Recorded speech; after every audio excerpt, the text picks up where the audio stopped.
Hello दोस्तों, welcome back to my YouTube channel. आज मैं आपके लिए लेके आई हूँ सेकंड सॉर्टेड टव का एपिसोड 4।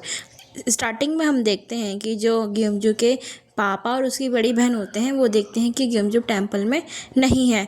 तो वो टेम्पल के चारों ओर घूमते हैं, जिससे देखते हैं कि वहाँ पे ग्योमजू नहीं मिलती है। फिर वहाँ देखते हैं कि एक ड्रिंक करने की डेस्टिनेशन है वहाँ, वहीं पास में ही टेम्पल के।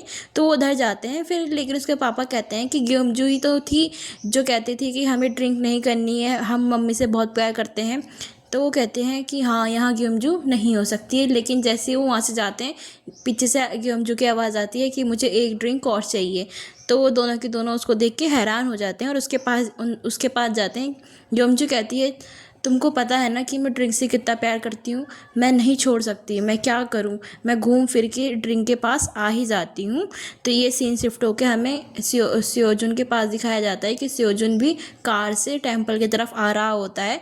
लेकिन वो कार में बैठे बैठे ये सोच रहा होता है कि किस तरीके से उसके फियांसे ने उसको धोखा दिया। वो बार बार वही सोच रहा होता है कि हॉस्पिटल में उसने उसके फियांसे को देखा था जो अपनी प्रेग्नेंट वाइफ के साथ था। फिर उसको रास्ते में ही ग्योमजू की मम्मी भी मिलती है।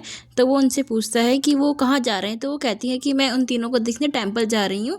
तो वो कहती है तुम कहाँ जा रहे हो। कहता है मैं भी टेम्पल में देखने ग्योमजू को ही जा रहा हूँ, तो मैं भी वहीं जा रहा हूँ, तो चलिए मैं आपको छोड़ देता हूँ।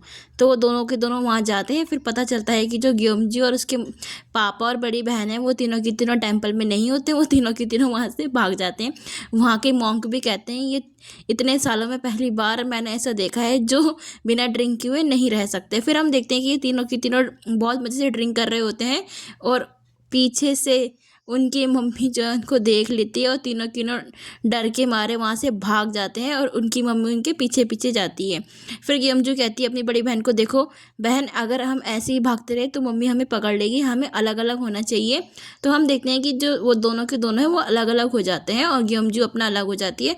फिर सियोजुन पे ये सीन शिफ्ट होता है। वो ग्योमजू को ढूंढ रहा होता है, जहाँ पे उसको ग्योमजू एक किनारे में बैठी हुई रोती हुई मिलती है।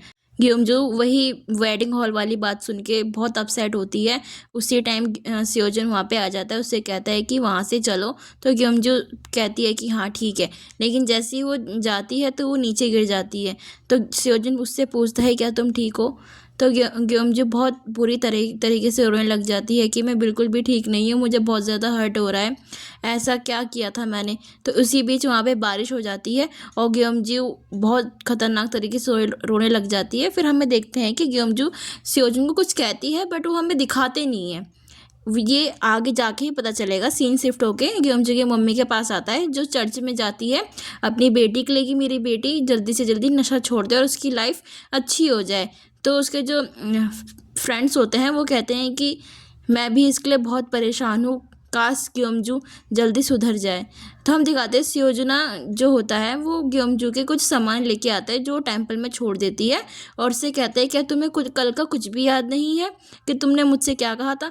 तो ग्योमजू जल्दी से भाग के किनारे जाती है और कहती है कि मैंने ऐसा क्या कहा था तुमको। तो वो याद करने लगती रहती है कि मैंने ऐसा क्या कहा होगा उसको। फिर ग्योमजू की मम्मी आती है। ग्योमजू ने कहती है कि प्लीज़ मम्मी अब ये सब करना छोड़ दो, मैं बिल्कुल भी ड्रिंक करना नहीं छोड़ सकती हूँ, मुझे ड्रिंक से बहुत ज़्यादा प्यार है। तो वो दोनों के दोनों उसके पापा और उसकी बड़ी बहन उसको देख के चौंक जाते हैं। उसकी मम्मी को गुस्सा आ रहा होता है बहुत ज़्यादा, लेकिन वो फिर भी उसको प्यार से समझाती है कि मुझे तुम पे पूरा यकीन है और वो उनको आई लव यू बोल के अंदर कमरे में चली जाती है। फिर हमें दिखाते हैं कि जो ग्योमजू का दोस्त होता है बोंग, वो सबको जुम्बा सिखा रहा होता है और जो सियोजुना की नर्स होती है वो बोंग के पास आके कहती है आप बहुत अच्छा काम कर रहे हैं, सभी को बहुत अच्छा लग रहा है। तो वो कहता है कि लेकिन मुझे सिर्फ ग्योमजू की मम्मी के लिए ही बुरा लग रहा है कि वो यहाँ पे नहीं आ पाई। तो वो कहती है कि हाँ मुझे पता है सिर्फ ग्योमजू ही होगी जिसने ये सारा कारनामा किया होगा, टेम्पल में भी सिर्फ उसी का आइडिया होगा जिसने सबसे पहले ड्रिंक करी होगी, उसी के कारण ये सारा मामला ख़राब हुआ है। तो इन दोनों की बात सुन के जो सियोजुना है वो बाहर आता है, कहता है अगर तुम्हें किसी के बारे में जब कुछ नहीं पता है तो उसके बारे में बुरा मत कहो। तो वो दोनों उसको देखते ही रह जाते हैं कि आज ग्योमजू की साइड कैसे ले रहा है। हम देखते हैं जो सियोजुन होता है वो ग्योमजू के बारे में ही सोच रहा होता है और उसे कॉल मिलाता है कि तुम मुझसे मिलो। फिर हम देखते हैं कि जो ग्योमजू और सियोजुन है वो दोनों की दोनों एक दूसरे से मिलते हैं। सियोजुन उसे कहता है कि तुम्हें एक अल्कोहलिज्म टेस्ट ले लेना चाहिए। तो वो कहती मैंने तुम्हें कहा था ना कि मैं नशेड़ी नहीं हूँ, ये सिर्फ उसके लिए होता है जो जो ड्रिंक करना नहीं छोड़ सकता, मैं करना छोड़ सकती हूँ अगर मैं अपने आप पे आई तो। तो फिर वो कहता है कि एक बार ट्राई करने में क्या जाता है। तो वो कुछ उससे सवाल पूछने लगता है कि तुम किस किस दिन ड्रिंक करती हो। तो वो इमेजिन करती है कि मैं तो हर हफ्ते करती हूँ।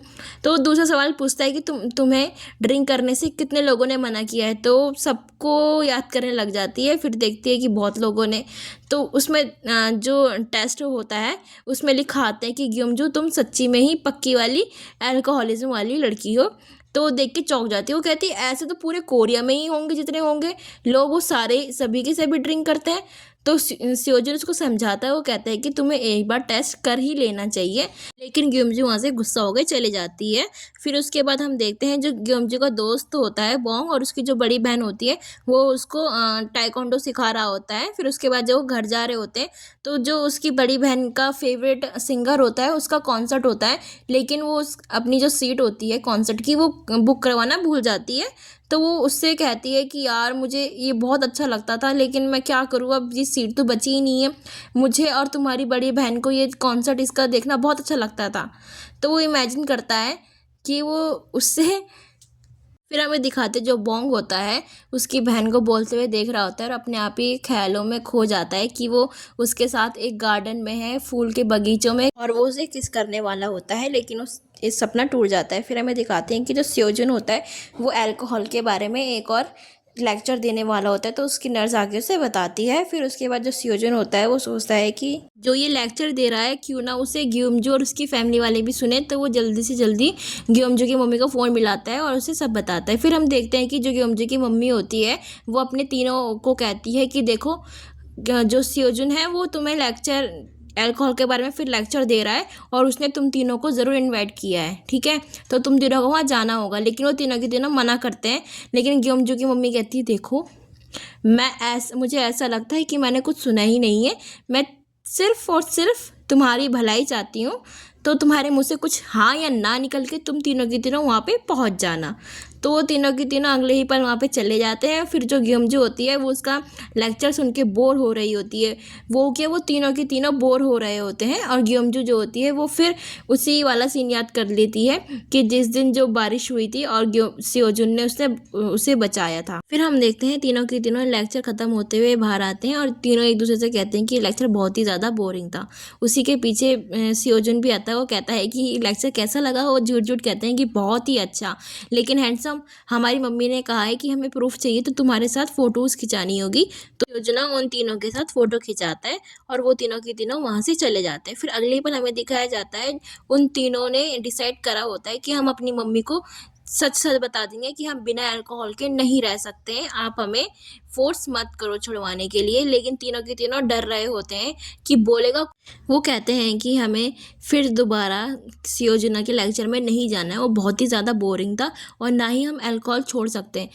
हम आपसे प्यार करते हैं, आप हमसे प्यार करते हैं, तो प्लीज़ हम आपकी कंडीशन को समझ सकते हैं कि हम बिल्कुल भी पीने के बाद कुछ भी उल्टी हरकत नहीं करेंगे, लेकिन प्लीज़ आप हमें अल्कोहल छोड़ने के लिए फ़ोर्स मत करो। उसकी मम्मी को गुस्सा आ रहा होता है बट वो कंट्रोल करती है, लेकिन वो तीनों की तीनों बोलते ही जाते हैं कि उसकी मम्मी का जो गुस्सा होता है वो कंट्रोल नहीं हो पाता है। वो तीनों के तीनों के पीछे भाग जाती है और उनको मारने लगती है और ये सीन यहीं ख़त्म हो जाता है।